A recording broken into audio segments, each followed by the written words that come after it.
Here ఇక్కడ ఏం అడిగారు, డివిజిబిలిటీ రూల్ ఆఫ్ 8 అన్నారు. అంటే ఇప్పుడు డివిజిబిలిటీ రూల్ గురించి చెప్పుకుందాం. ఎలా అంటే which of the following numbers is not divisible by 8 అన్నారు. అంటే ఈ ఇచ్చిన ఆప్షన్స్లలో ఈ ఫోర్లలో ఏవి 8తో డివిజిబుల్ అవ్వవో అది చెప్పమంటున్నారు.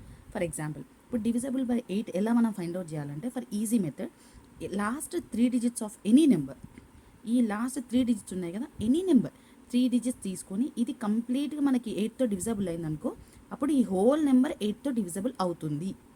ఒకవేళ ఈ 3 నెంబర్స్ డివిజబుల్ 8తో అవ్వలేదనుకో, ఈ whole number not divisible by 8. Concept అర్థమైంది కదా. సో ఇప్పుడు మనం ఒకటి సాల్వ్ చేసి చూద్దాం. ఫర్ ఎగ్జాంపుల్ ఇది తీసుకుందాం. First bit 35 792. సో ఈ 3 డిజిట్స్ చూద్దాం.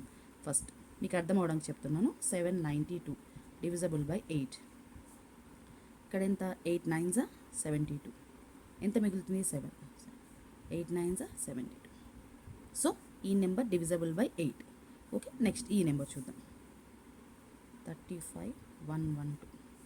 సో లాస్ట్ 3 డిజిట్ కదా, 112. 8 1s 8. ఎంత మిగులుతుంది, 3. 32. 8 4s 32. So 0 remind. సో ఇది కూడా 8తో డివిజబుల్ అవుతుంది. నెక్స్ట్ చూద్దాం. ఇంకోటి ఏంటి, 35 412. ఇప్పుడు ఈ 412 తీసుకుందాం. Same 8 5s 40. సో ఇక్కడ 12 పోదు, 8 1s 8. సో రిమైండర్ ఎంత వస్తుంది, 4 వస్తుంది. సో ఇది అనేది నాట్ డివిజబుల్ బై 8. నెక్స్ట్ చూద్దాం. 3 5 5 5 2. ఇందులో 3 నెంబర్స్ కదా, 5 5 2. సో 8 8 7s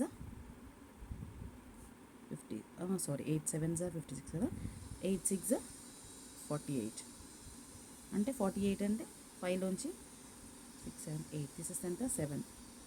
అంటే బారో తీసుకున్నాం కాబట్టి 15 అండి. 15 నుంచి 8 7 2 9s 72 0. సో ఇది కూడా డివిజబుల్ బై 8. ఇవన్నీ హోల్ డివి. ఇక్కడ ఏమన్నారు, నాట్ డివిజబుల్ బై 8 కాబట్టి ఆన్సర్ ఆప్షన్ 3 సి. క్లియరా?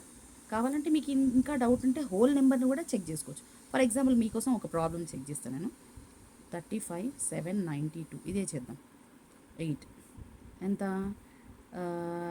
8 5s 40. So 8 4s 32 37. Same 8 4s 32 59. 8 7s 56 30. Next 8 4s 32. So reminders. So అర్థమైంది కదా మీకు లాజిక్.